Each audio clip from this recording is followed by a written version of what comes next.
오전에 살펴볼 하나님의 말씀은 에베소서 6장 5절입니다.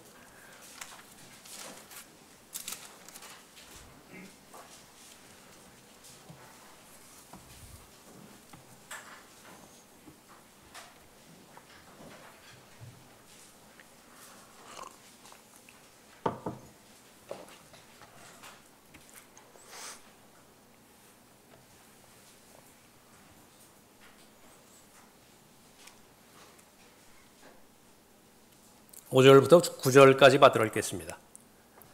종들아 육신에 따른 주인들에게 두려움과 떨림으로 복종하되 순전한 마음으로 그리스도께 하듯하고 사람을 기쁘게 하는 자처럼 눈가림으로 하지 말고 그리스도의 종으로서 마음으로부터 하나님의 뜻을 행하며 선한 뜻으로 봉사하되 주께 하듯하고 사람에게 하듯하지 말라. 이는 각 사람이 무슨 선을 행하든지 종이나 자유인을 불문하고 주로부터 그대로 받을 줄을 알미니라. 또 주인들아 너희도 그들에게 동일하게 행하고 위협을 그치라. 이는 너희의 주인도 하늘에 계시며 그분은 사람을 외모로 판단하지 않으심을 너희가 알기 때문이라. 기도하겠습니다. 아버지 하나님, 저희들의 기도에 응답하여 주시고 저희들이 하나님 앞에 바치는 마음과 물질과 또 찬송과 기도를 기뻐 받아들여 주심을 감사를 드립니다. 이 자리에 참석한 모든 하나님의 자녀들의 마음의 상태와 놓여진 환경들을 주님께서 알고 계십니다. 하나님께서만이 알고 계시는 그 환경과 여건에 따라서 일일이 만나주시되 최선으로 만나주시어서 삶의 문제들을 해결해 주시고 또 믿음을 더 견고히 다져주시는 가운데 또 하나님을 더욱더 사랑하는 하나님의 자녀로 인도해 주시기를 간구를 드립니다. 선포되는 말씀에 기름 부어 주시어서 각 사람의 마음 가운데 주님의 음성으로 받아들일 수 있도록 겸손한 마음으로 배우고자 하는 마음으로 받아들일 수 있도록 인도해 주십시오. 귀한 가르침과 바로잡아 주심과 또 책망과 아름다운 도전을 마음에 잘 새김으로 인해서 하나님께서 원하시는 말씀으로 인한 아름다운 열매 맺을 수 있도록 인도해 주시길 원합니다. 저를 주님의 영으로 충만하게 채워주시며 이 시간 하나님께서 영광 받아주실 때 마귀의 어떤 형태로든지 공격하지 못하도록 보호해 주시길 원합니다. 주 예수 그리스도 이름으로 기도드렸습니다. 아멘.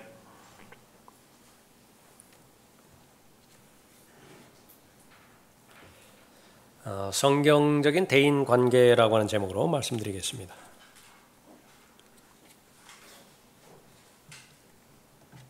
성령으로 거듭난 하나님의 자녀는 중단됨이 없이 성령으로 충만하게 채워져서 또 하나님께서 원하시는 지상의 삶을 잘 살아가야 되죠.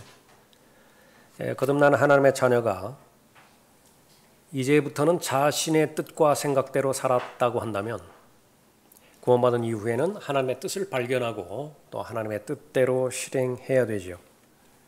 그러므로 너희는 사랑받는 자녀들로서 하나님을 따르는 자가 되라. 에베소서 5장 1절에서 말씀하고 있습니다. 그러기 위해서는 성령으로 충만하게 채워져야 됩니다.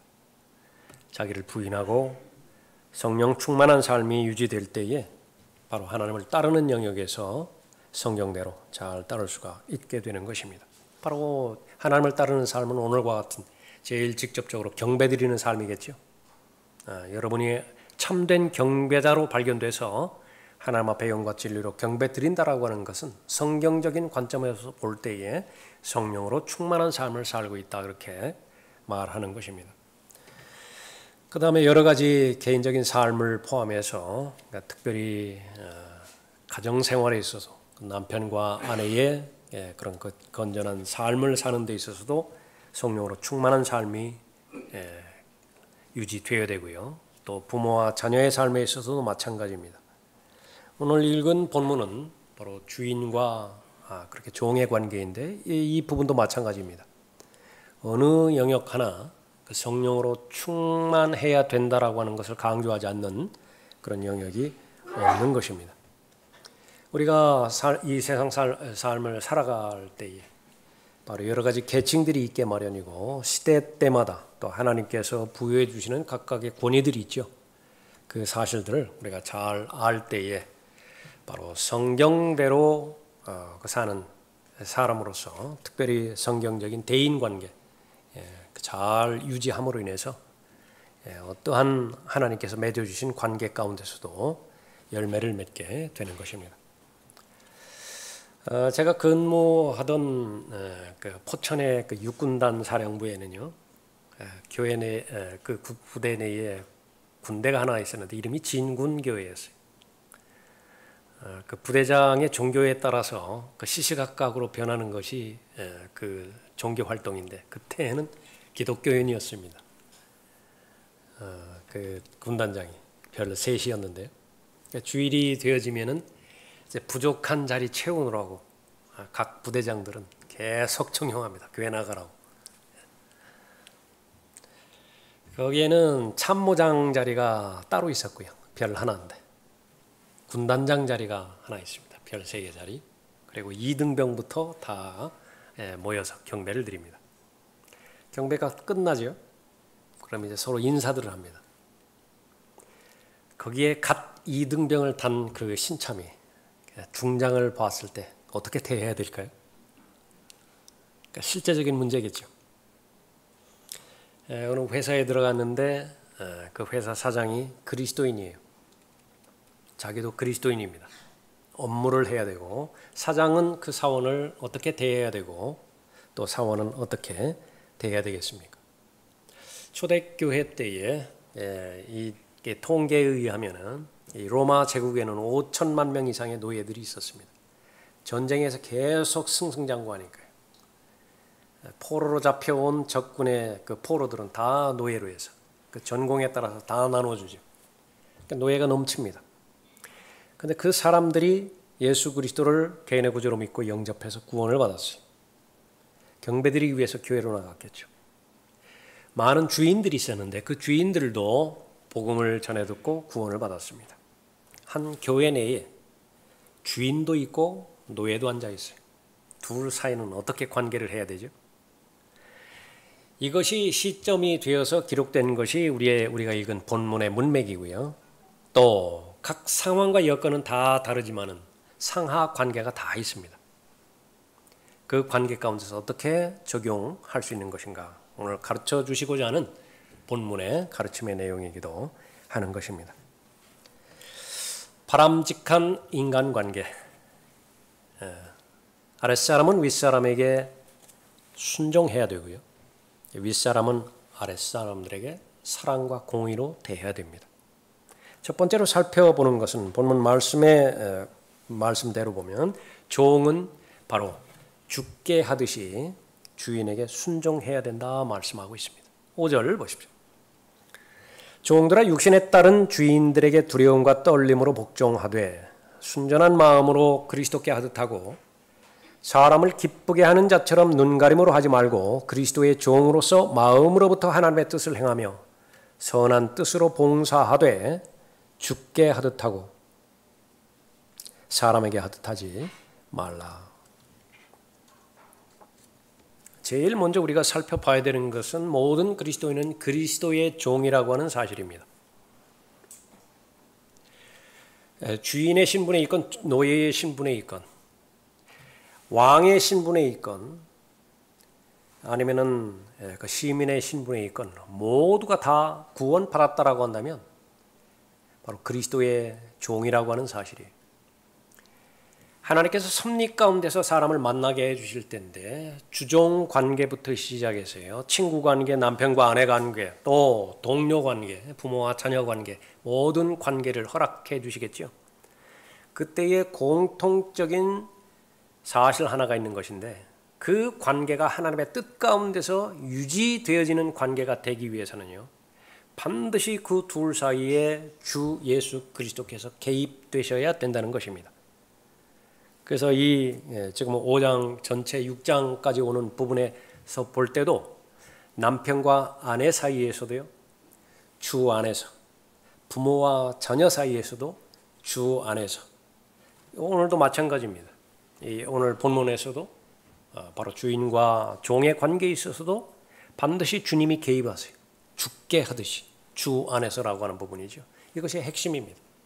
그렇게 된다라고 한다면 종도 자유로운 사람으로 자유로운 삶을 살 수 있고요. 신분이 노예임에도 불구하고 그런 것이. 지금은 노예 제도가 없죠. 그것도 불법이죠. 노예로 잡는다고 한다면. 기껏 적용하게 된다고 한다면 뭐 고용인과 고용주 그 정도 될 것입니다. 비교가 안 되죠. 그 가운데서도 노예의 신분이었을 때도 주님의 인도하심을 인정할 수 있다면 자유로운 삶을 사는 것이고요. 오늘날도 마찬가지입니다. 주인은 주인대로 또 고용인은 고용대로 고용주는 고용주대로 그 자유로운 삶을 잘 살 수 있는 것입니다. 핵심은 바로 주님을 인정하는 것입니다. 하나님을 개입시켜서 그렇게 인도하는 것이죠. 성경의 가르침은 동시에 두 주인을 섬길 수는 없습니다. 이것은 우선순위를 말하는 거지요.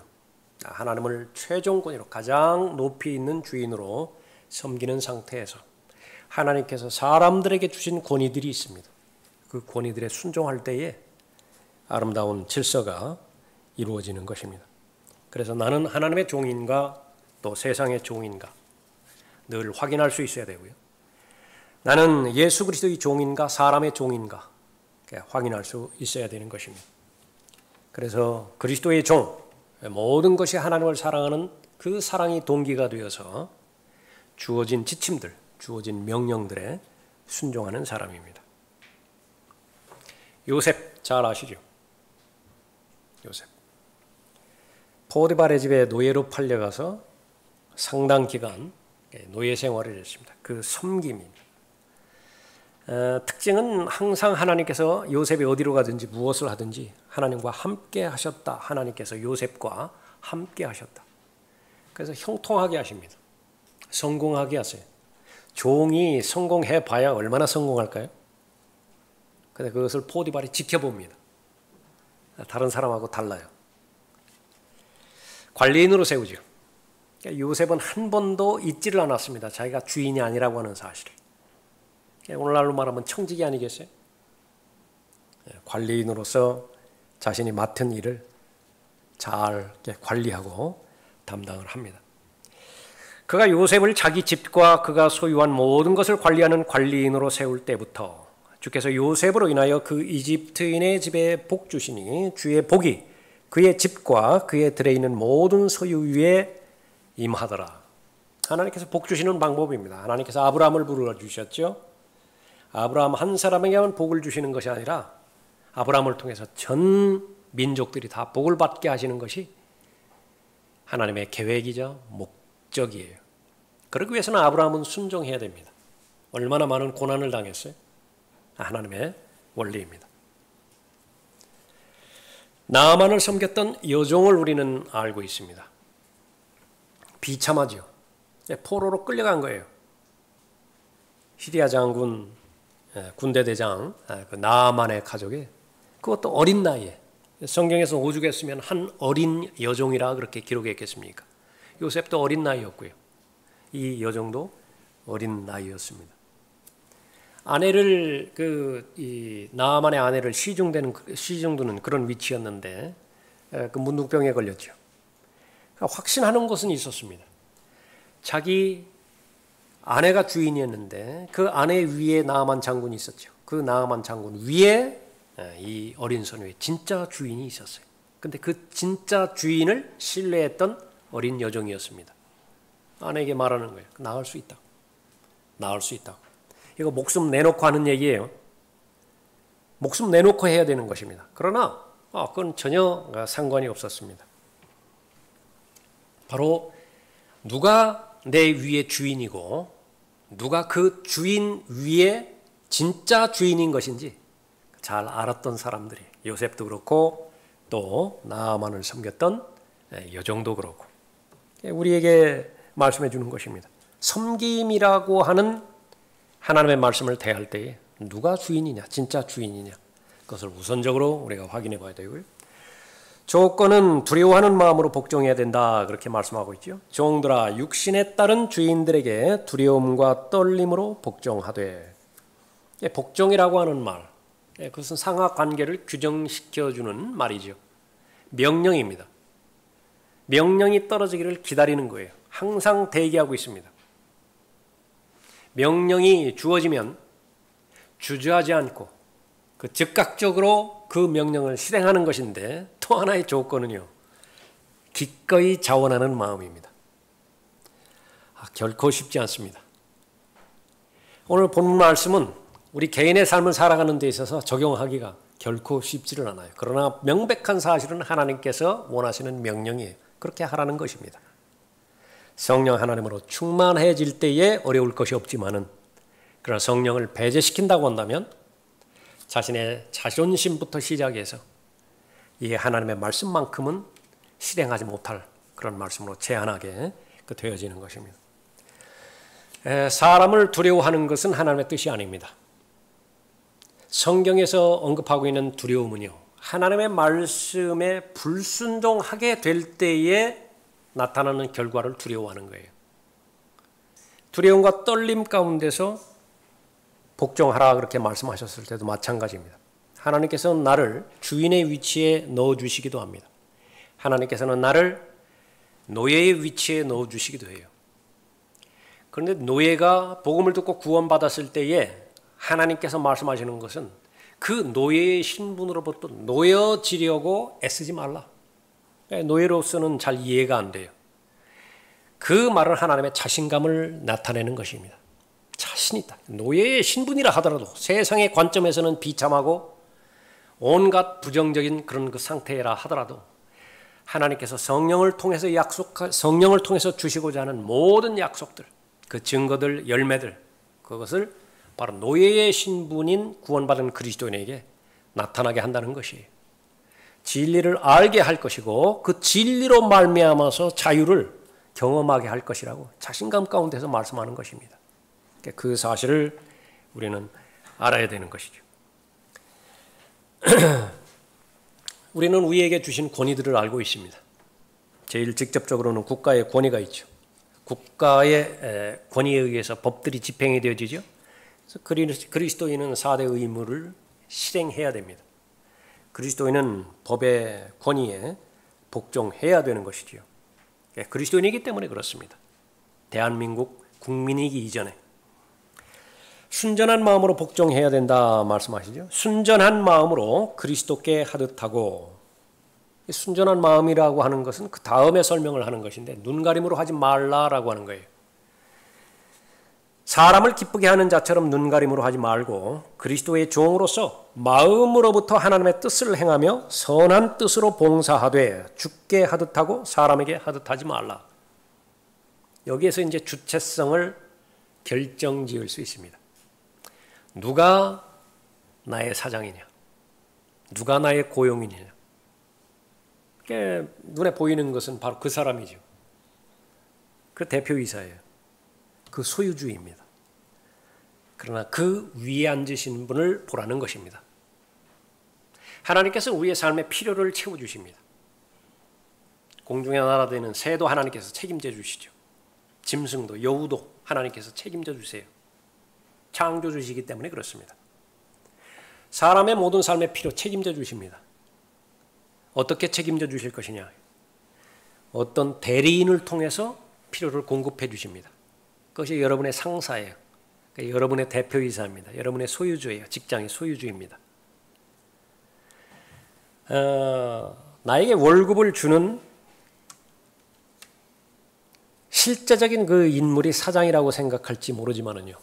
고용주라고 생각할지 모르지만은 하나님께서 책임져 주시는 것입니다. 예.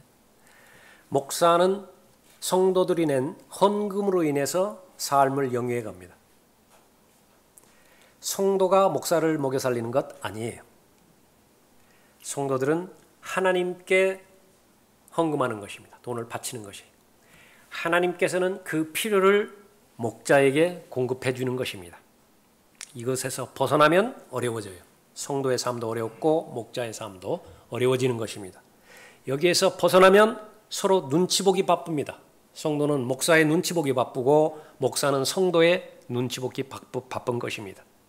다시 한번 하나님의 말씀을 살펴보죠. 순전한 마음으로 그리스도께 하듯하고 사람을 기쁘게 하는 자처럼 눈가림으로 하지 말고 그리스도의 종으로서 마음으로부터 하나님의 뜻을 행하며 선한 뜻으로 봉사하되 주께 하듯하고 주께 하듯 하고 사람에게 하듯 하지 말라.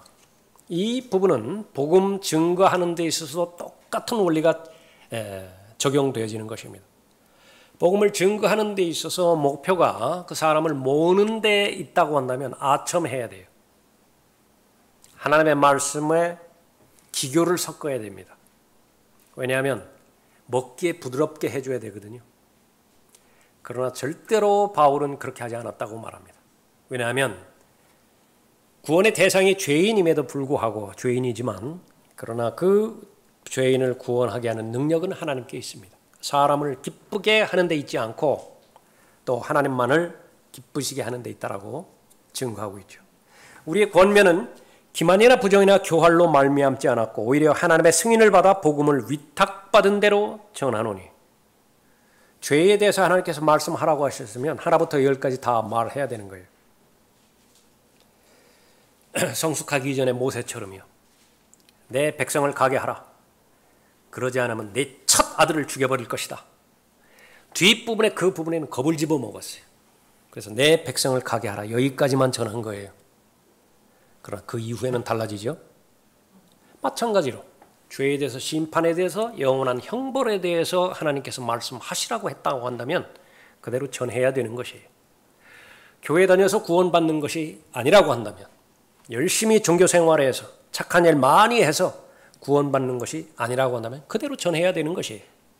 구원은 하나님의 선물이죠. 지옥과 하나님의 심판에 대한 경고를 주님이 받아들이고 그것으로부터 유일하게 구출해 줄 수 있는 분이 바로 예수 그리스도라고 말씀하셨다고 한다면 그것만 전하면 됩니다. 그러면 이제 성령 하나님께서 죄인들을 구원하실 것이에요. 이는 사람들을 기쁘게 하려 함이 아니며 우리의 마음을 시험하시는 하나님만을 기쁘시게 하려 함이니라. 너희도 아는 바와 같이 우리가 어느 때에도 아첨의 말이나 사랑이 동기가 되지 않고 하는 말은 다 아첨이에요. 아첨의 말이나 탐심의 구실로 하지 아니하는 것을 하나님께서 증거하시느니라. 사람을 기쁘게 하는 사람이 아니라고 해서 막 대하는 사람 아니에요. 오늘 본문 말씀처럼 해야 됩니다. 어떤 사람을 만나든지 예의를 갖춰서 대해야 되고요. 어떤 사람을 만나든지 제일 첫 번째 요건은 친절과 다정다감이에요. 그러나 종이 되지는 않습니다. 하나님의 종으로서 그 역할을 하는 것이지 눈가림으로 하는 것이 아니다라고 하는 것입니다. 여러분들에게 일이 주어졌죠. 다양한 일들이 주어졌습니다. 그 일은 하나님께서 허락하신 일들이에요. 그러니까 그것을 제일 먼저 인식하는 것이 중요한 것입니다. 우리는 하나님의 종이고 그리스도의 종이라고 말할 때 하나님께서 우리를 고용하셨다 그 말이죠. 하나님께서 나를 고용하셔서 내가 종의 신분으로서 하나님을 섬기는데 중간에 관리 책임자들을 몇 단계 넣어주신 거예요. 그것이 회사일 수도 있고 학교일 수도 있고 또 가정과 교회일 수도 있는 것입니다. 진실된 마음으로 하나님을 섬길 때에 그 보상에 대해서 약속하고 있습니다. 8절 보십시오. 이는 각 사람이 무슨 선을 행하든지 종이나 자유인을 불문하고 주로부터 그대로 받을 줄을 알미니라. 어느 말씀을 증거하든지 말씀하시든지 항상 결론에 대해서 말씀하시는 것은 하나님을 만날 준비를 하라는 것이지요. 그리스도의 훌륭한 군사로 잘 맡겨주신 싸움에서 싸웠습니까? 예, 우리의 구원의 대장이신 총사령관이신 예수 그리스도를 만나서 훈장을 받을 거예요. 하나님의 집을 맡은 청지기로서 맡겨주신 일들을 신실하게 잘 섬겼습니까?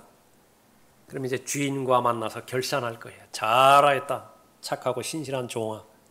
30배로 쳐주시든지 60배로 쳐주시든지 100배로 보상해 주시든지 보상해 주실 것이 마찬가지입니다. 여기에서도.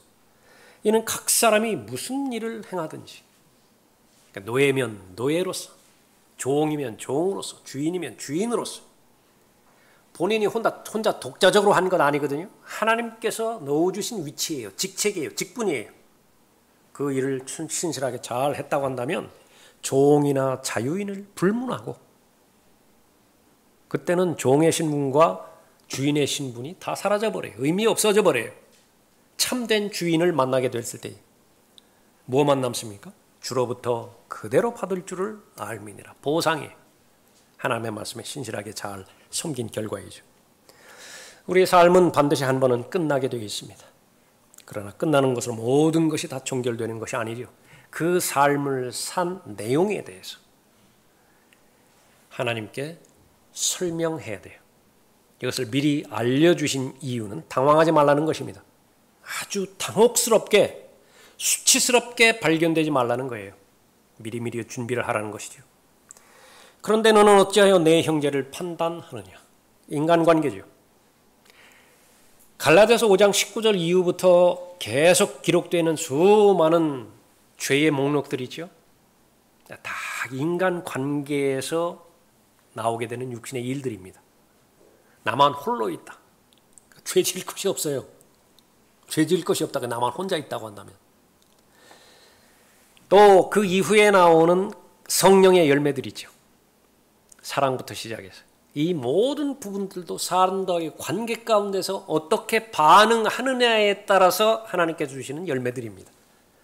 나 홀로 믿음 생활한다. 요즘 사람들이 말하는 것처럼 하나님과 나와의 관계가 중요하기 때문에 나는 독자적으로 하나님과의 영적인 관계에만 집중한다. 괜찮아요. 죄 짓는 것보다 낫죠.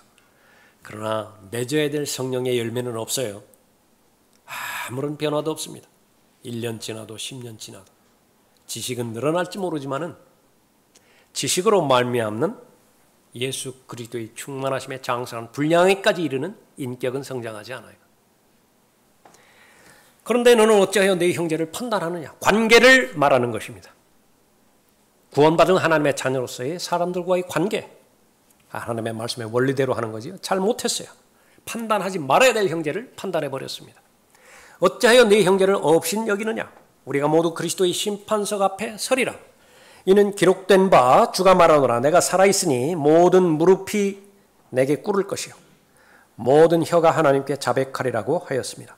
그러므로 우리 각 사람이 하나님께 자신에 관해 설명하리라. 무엇을 설명하죠? 구원받은 이후부터. 구원받기 전에는 다 묻어버렸어요. 그 악취나는 것 그거 물어보지 않으세요. 그거에 대해서는 책임 안 져도 돼요. 그러나 구원받은 이후에 진리의 지식을 알고 난 이후에 하나님께서 주신 많은 다양한 기회들이 있습니다. 많은 다양한 자원들이 있어요. 많은 다양한 관계들이 있지요. 그 부분들은 목적을 두고 하나님께서 허락하신 것들입니다.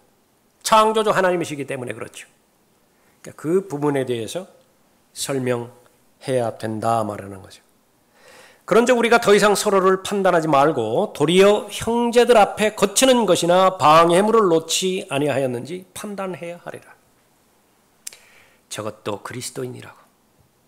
너나 잘 믿어라. 교회 안 나와버렸다. 그건 그대로 그리스도의 심판석까지 가는 거예요. 가는 것입니다.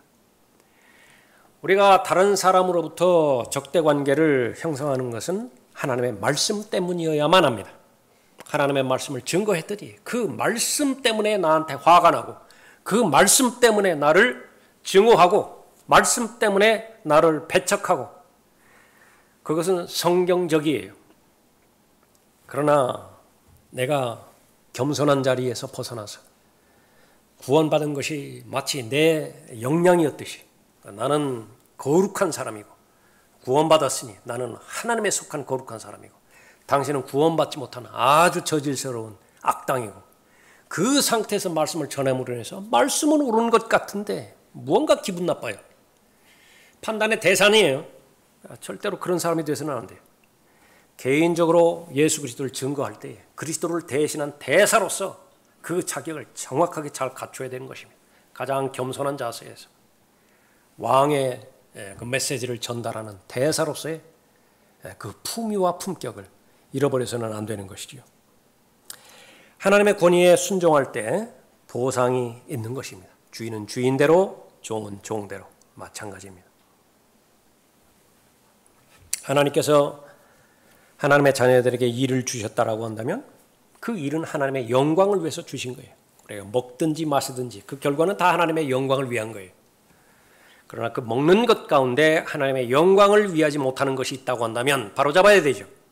일하는 것도 마찬가지입니다. 우리 하는 모든 일들을 통해서 하나님께서 영광을 받으시는 것이라고요. 그러나 그 일들을 통해서 하나님께 영광이 돌아가지 못하고 오히려 하나님의 영광스러운 이름을 흐려버리는 짓을 하고 있다고 한다면 다시 자신을 바라보아야 되는 것이죠. 이 골로새 교회에 침투해왔던 영지주의가 오늘날에도 그 영향력을 계속 행사하고 있습니다. 교회 내에서 시간을 보내고 교회 내에서 행하는 것들은 다 거룩한 일들이고 교회 밖에서 일어나는 것들은 더러운 일들은 아니라 하더라도 의미 별로 부여하지 않고요. 속된 일들이라고. 그건 정말로 잘못된 일이에요. 오히려 반대입니다. 교회에서 모이는 시간은요, 극히 짧아요. 길 필요가 없다고요. 훈련소 기간이 무한정 길 필요가 없어요. 훈련소 기간은 최소한의 시간만, 기본적인 훈련만 해서 빨리빨리 내보내야 돼요. 그래서 자기 자대에 배치해서 일을 통해서 실제적인 전투 상황을 통해 가지고 전투력을 길러 나가야 되죠. 여러분의 거의 대부분의 시간은 직장에서 보냅니다. 사업터에서 보내는 거예요. 밖에서 보내는 것이라고요. 하나님의 관점은 거기에 있는 것입니다. 그 일들은 하나님께서 허락하신 일들이고 하나님께서 복 주신 일들이에요. 그 결과는 하나님께서 영광 받으실 일들인 것입니다. 그렇기 때문에 그 일과 관련된 모든 사람들과의 관계, 그것은 바로 교회 내에서 여러분이 맺고 있는 형제 자매들과의 관계, 그것보다 낮출 필요가 없어요. 낮춰서도 안 되는 것입니다. 하나님께서 다 개입한 일들이기 때문에 그렇죠. 하나님께서 설교자를 부르셨다고 한다면 그 설교자에 복을 주십니다. 마찬가지로 하나님께서 배관공에게 그 일을 맡기셨어요. 동일하게 복 주시는 것이에요. 하나님께서 선교회사에게 복 주시듯이 하나님께서 여러분이 어떤 위치와 역할에 있든지 그 일은 하나님께서 복 주시는 것이지요. 그 증거는 무엇입니까? 여러분이 하고 있는 일들에 대해서 하나님께 기도할 수 있잖아요. 내가 하고 있는 일이 있는데 이 일을 하나님께서 잘 인도해 주시라고 복 주시라고 기도할 수 없다고 한다면 그 일은 하면 안 돼요. 그것은 비성경적인 일이고 그것은 불법적인 일이기 때문에 그런 것입니다. 다시 한번 우리가 살펴보는 것은 여러분에게 삶의 필요를 주는, 월급을 주는 대상은 사장이 아닌 거예요.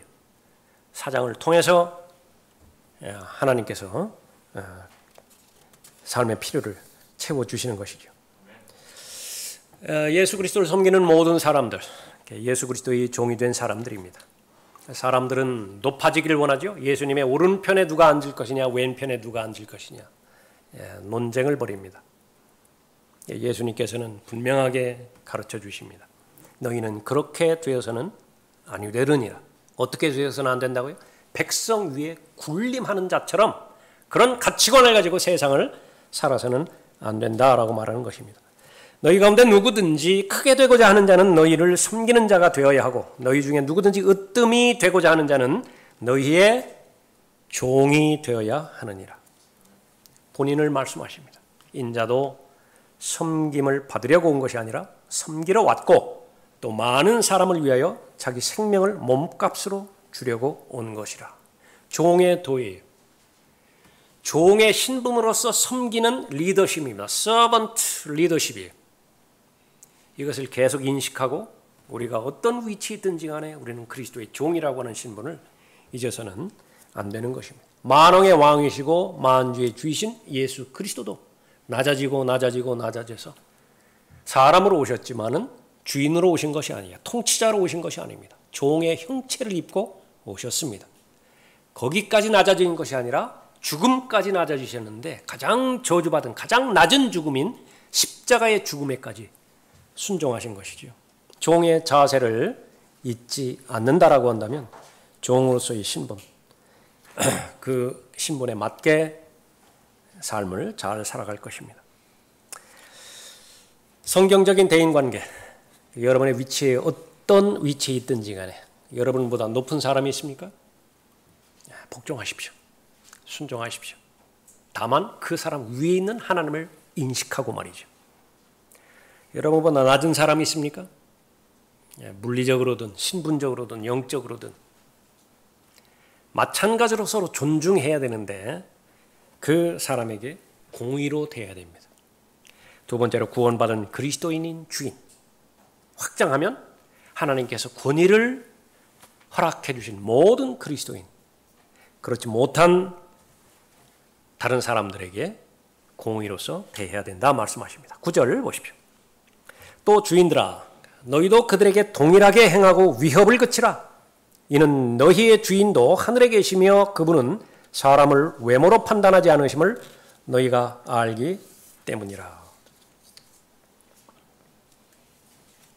주인과 노예는 위협을 하고 그 위협을 당하는 그런 그 관계에 있습니다.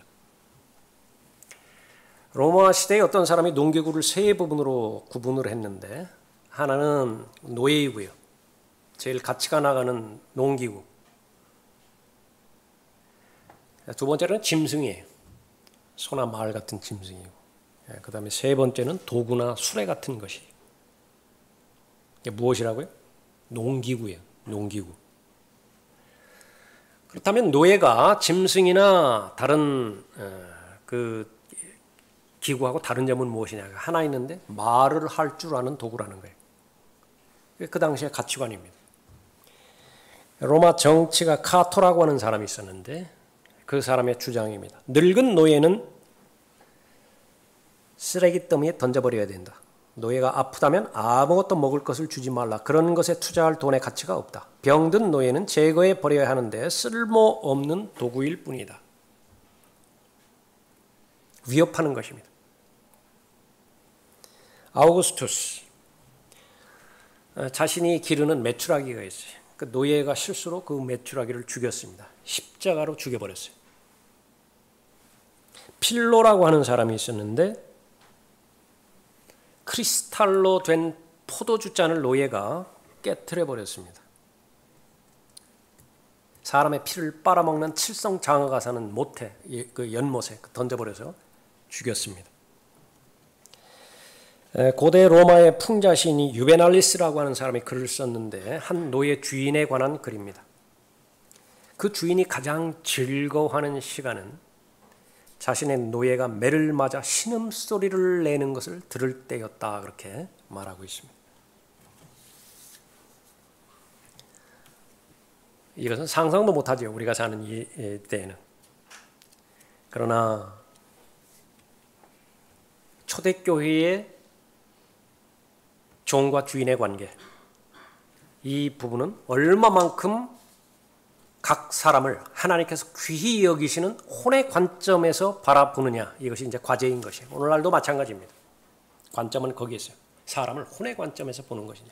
사람의 온 세상을 얻고도 자신의 혼을 잃어버린다면 무슨 유익이 있겠느냐.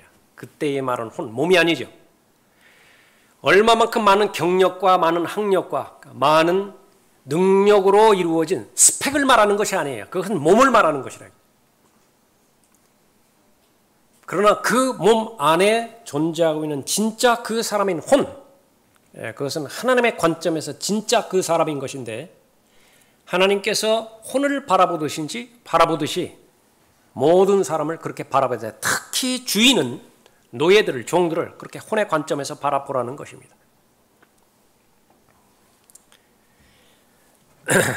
노예와 주인에 관련된 일이, 그 일을 사건을 배경으로 해서 성경에 하나 기록되어 있는데 바울이 쓴 빌레몬서예요. 빌레몬은 주인입니다. 빌레몬이 데리고 있었던 많은 노예들 가운데 하나가 오네시모예요. 오네시모가 어느 날 물욕이 많아서 그런지 돈을 훔쳤든지 무슨 귀중품을 훔쳤든지 훔쳐가지고요 빌레몬으로부터 도망가 버렸습니다. 그런데 이 다른 성경에서 베드로전서에서 언급할 때에 주인이 까다롭다 하더라도요, 까다로운 주인이라 하더라도 복종하라고 명령하거든요. 근데 빌레몬은 그렇게 까다로운 주인은 아니었을 것이에요. 왜냐하면 빌레몬은 바울의 동역자였거든요. 성경대로 믿고자 애쓰는 사람이었죠. 왜 이 종들에 대해서 막 위협하고 함부로 대하고 도구처럼 그렇게 취급했겠습니까? 사랑으로 잘 대해 주었을 거예요. 그럼에도 불구하고 이 오네시모라고 하는 종은 주인의 것을 훔쳐서 도망갔습니다. 어디로 갔냐 하면 로마로 갔습니다. 로마로 갔는데 바울을 만났죠. 바울을 통해서 복음을 들었습니다. 마음의 변화를 받고 예수 그리스도를 영접하여 하나님의 은혜로 구원을 받았습니다. 교제하다가 보니까 빌레몬의 종이었어요. 그래서 바울은 편지 한 통을 씁니다. 이 편지를 가지고 네 주인한테 가라. 죽기보다 싫었을 거예요. 오네시모가. 그러나 하나님의 사람이었습니다. 자기 영적 권위를 가진 바울이 빌레몬에게 가라고 말을 했기 때문에 오네시모는 주저하지 않았습니다. 거부하지 않았어요. 그냥 간 것입니다. 그때 오네시모의 심정을 아세요?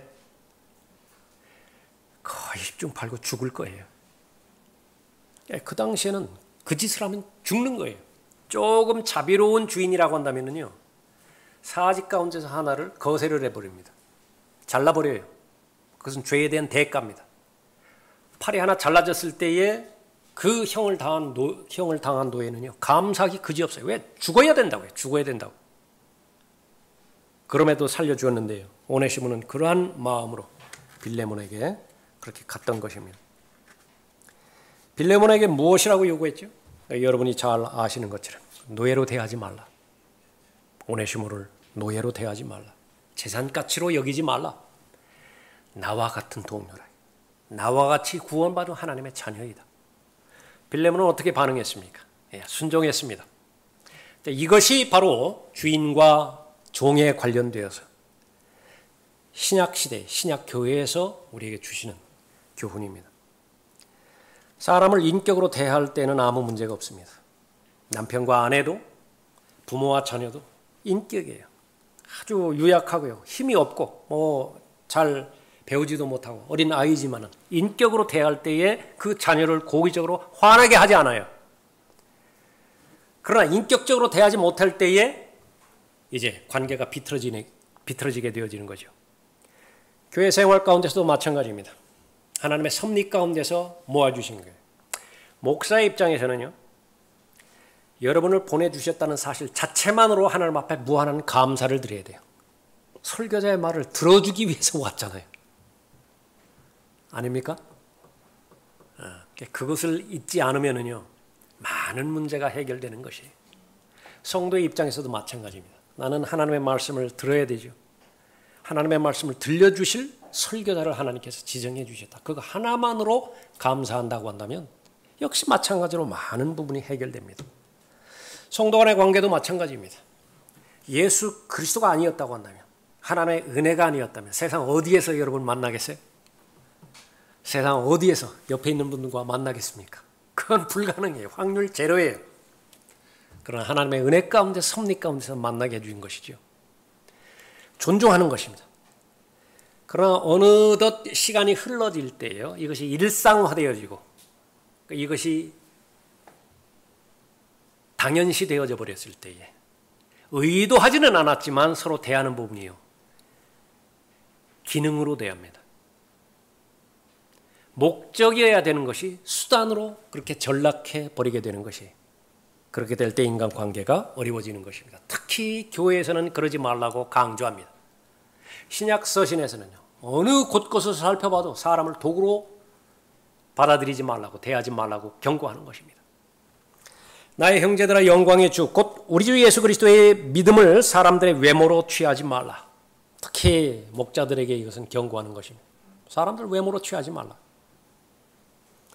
만일 너희 집회에 금가락지 끼고 화려한 옷을 입은 사람들이 들어오고 또 남루한 옷을 입은 가난한 사람이 들어올 때에 화려한 옷을 입은 사람을 보고 말하기를 여기 좋은 자리에 앉으시오 하고, 또 가난한 사람에게 말하기를 거기 서 있든지 여기 내 발판 아래 있든지 하라고 한다면 너희는 너희 가운데 차별하며 또 악한 생각으로 판단하는 자가 되는 것이 아니냐.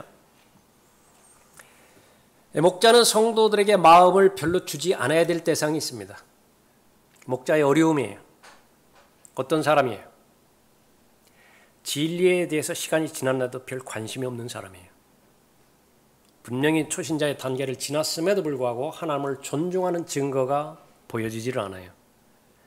가까이 다가가면 안 됩니다.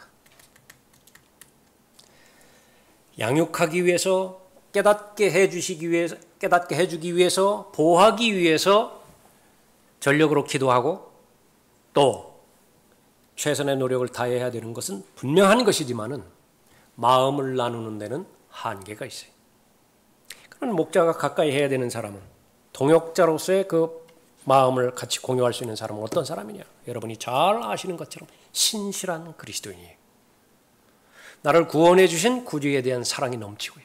내가 받은 하나님의 은혜, 그 가운데서 늘 감사하려고 하고, 그 사람이 실수하지 않는다 말이 아니에요. 마음의 상태는 시시각각으로 변하지만은, 그러나 언제 어디든지 믿음의 창시자의 완성자이신 예수 그리스도를 바라보는 그 믿음의 초점이 변하지 않는다고요. 귀한 사람이에요. 하나님의 자녀인 것입니다. 그 부분이 초점임에도 불구하고 그 초점에서 벗어나서 여기 외모가 화려한 사람, 많이 배운 사람, 많이 가진 사람, 거기에 휩쓸리는데요. 여러분 자신들도 각성하셔야 돼요. 과거에도 보면 그런 경우가 한두 번 있었다고요. 안타깝더라고요. 여러분에게 인정되는 것은 그 사람의 믿음에 대한 간증이에요. 믿음의 간증이 분명하게 보여지면 존중해야 돼요. 내 성향과 다르다 하더라도, 설령 내 기호와 다르다 하더라도 하나님께서 인정하는 사람이에요. 하나님께서 받으시는 사람이죠. 인정해야 되는 것입니다. 또 베드로에게도 말씀하시고 계시죠. 장로된 베드로가 사람들에 대해서요, 더러운 이익 때문에 맡겨주신 양머리들 치지 말라고 말씀하셨고, 또 억지로 하지 말라고 그랬습니다. 그런 모든 부분들은 무엇이냐? 그것은 바로 사람들을 혼의 관점에서 바라보라. 도구로 생각하지 말라. 너희 가운데 있는 하나님의 양머리를 치고 돌보되 마지못하여 하지 말고 자원함으로 하며 더러운 이익을 위하여 하지 말고 준비된 마음으로 하며 하나님께서 맡겨주신 자들을 지배하려 하지 말고 오직 양무리에 본이 되라. 이어서 계속해서 젊은 사람들에게, 장로들에게 복종하라고 그랬죠. 그러니까 여러분이 생각하시기에 여러분보다 윗사람이에요? 사회적으로든 정치적으로든 아니면 영적으로든 복종하세요. 그러니까 이유 따지지 말고 복종하세요. 그러면 복입니다. 그것이 복이에요. 여러분보다 아랫사람입니까? 섬기세요. 주세요. 어른이 되세요. 장로가 되십시오. 젊은 애들과 장로들과 관계에서. 그렇게 된다고 한다면 여러분은 어느 곳에 있든지 어떤 상황에 처해 있든지 하나님의 말씀 안에서 자유로운 사람들인 것입니다. 죽음이 찾아오면 모든 사람들이 이제 똑같아질 거예요. 나이 들어가면서 아름답냐 아름답지 못하냐 그 평준화된다면서요. 60대고 뭐 70 넘어가고 그러면 미의 평준화가 이루어진다고 합니다. 건강의 평준화 또 부의 평준화도 이루어진다고 해요. 이제는 나이 들면은 하루 3끼 먹기도 힘들다고 그러죠. 건강해야 또 먹을 수 있다고 그러잖아요. 4끼 먹는 거 아니에요. 5끼 먹는 거 아니죠. 삶의 평준화가 이루어지는 것입니다. 마침내 죽음이 찾아오면 모두 다 똑같아져요. 부자로 살았던 사람의 죽음이나 거지로 살았던 나사로의 죽음이나 다를 바가 없다고요. 그냥 죽음으로 다 똑같아져 버리는 거예요. 고용주로 살았던 고용인으로 살았던 흙수저로 일생을 보냈던 금수저로 일생을 보냈던 죽음 앞에서는 전혀 문제될 것이 없습니다. 다 평준화가 돼버리는 거예요. 부자에게도 죽음은 찾아오고 거지 나사로에게도 죽음은 찾아오는 것입니다. 그것이 일반 세상 사람들의 관점이고요. 거기까지만 바라본다 하더라도 사람들은 잘 살아가요. 그러나 구원받은 그리스도인에게는 하나 더 있습니다. 부활의 소망이 있고 영생의 소망이 있죠. 부활하면 신분에 관한 한 모든 사람은 똑같아집니다. 요한일서 3장 2절 3절에 있는 것처럼 예수 그리스도께서 하나님의 아들이신 그분이 나타나시면 우리 모두가 다 그분처럼 돼요. 하나님의 아들들처럼 변모되는 것입니다. 물론 부활의 영광은 다 달라지겠죠. 고린도전서 15장에 있는 것처럼 얼마만큼 구원받은 후에 하나님께서 맺어주신 인간관계 가운데서 하나님의 원리대로 하나님의 원칙대로 잘 대응하였는가. 그 결과에 따라서 여러분의 상속의 역량, 하나님의 나라에 상속받는 그 대상은 다 달라질 것이에요. 그러나 최소한 신분에 관한 한 종도 없고 주인도 없어요. 모두가 다 하나님의 아들들로 변모되는 것입니다. 실제로 여러분의 인격, 여러분의 성품이 결정되는 것은 사람들과의 관계 가운데서 여러분이 반응했던 것들이에요. 좋은 사람 만나죠. 별로 바람직스럽지 않은 사람 만나죠. 그러나 그 모든 관계가 여러분을 영향을 주는 것입니다. 나에게 많은 상처를 주는 사람은 멀리 있는 사람이 아니에요. 지극히 가까이 있는 사람에 의해서 상처를 받습니다. 그러나 그 상처가 상처로 남을 수도 있고요. 그 상처가 극복이 되어서 마치 조개의 과정을 통해서 진주로 영롱하게 빛날 수도 있는 것입니다. 하나님께서는 후자를 말씀하시는 거예요. 하나님께서는 그런 모든 관계 가운데서 잘못 반응함으로 인해서 갈라디아서 5장 19절 이후에서 나타나는 모든 숱한 육신적인 일들로 끝을 맺을 수도 있고요. 그러나 그 다음에 나오는 성령의 열매를 맺을 수 있는 것인데 모든 인간 관계 가운데서 하나님의 말씀대로 반응하라는 것입니다. 그 사람이 까다로워요. 그래도 하나님께서 말씀하셨어요. 순종하라고 해드리는 거예요. 그 사람을 바라보지 않고 그 사람 위에 있는 윗분인 하나님을 바라보고 명령에 순종하는 것입니다. 그것은 경험으로 여러분에게 다가올 거예요. 여러분의 지금까지 인생 경험입니다. 여러분의 인생을 결정하고 여러분의 인격을 결정하고 여러분의 성품을 결정하는 것은 지금까지 만났던 모든 사람들과의 관계, 그 관계 가운데서 여러분을 형성한 것입니다. 바울을 아무리 열악한 환경 가운데 넣어보세요. 기쁨을 잃어버리나 하나님에 대한 감사가 넘어지나 없어지나. 히브리 세 청년이 있죠. 사드락, 메삭, 아벳노고. 아무리 열악한 환경에 넣어보세요. 아무리 까다로운 주인과 아무리 느부갓네살보다 더 악한 왕을 만나게 해보라고요. 그 사람들의 신실함을 없애버릴 수 있는 것인지. 그것이 영적인 훈련이고 영적인 연단입니다. 여러분에게 만나게 해주는 모든 관계들 있죠. 여러분의 가정이 있고 여러분의 교회가 있습니다. 여러분의 일터가 있습니다. 여러분의 사업장이 있고 여러분의 직장이 있죠. 만나게 하는 모든 사람들 한 사람도 우연히 만난 사람 없어요. 다 목적을 두고 하나님께서 만나게 해주셨습니다. 하나님의 원리대로 또 하나님의 목적대로 잘 반응해 드림으로 인해서 여러분을 연단시키고 여러분을 성장시키고 여러분에게 아름다운 풍성한 결실의 열매를 맺게 하고자 하는 하나님의 뜻에 부합되시는 여러분이 되시기 바랍니다. 기도하겠습니다.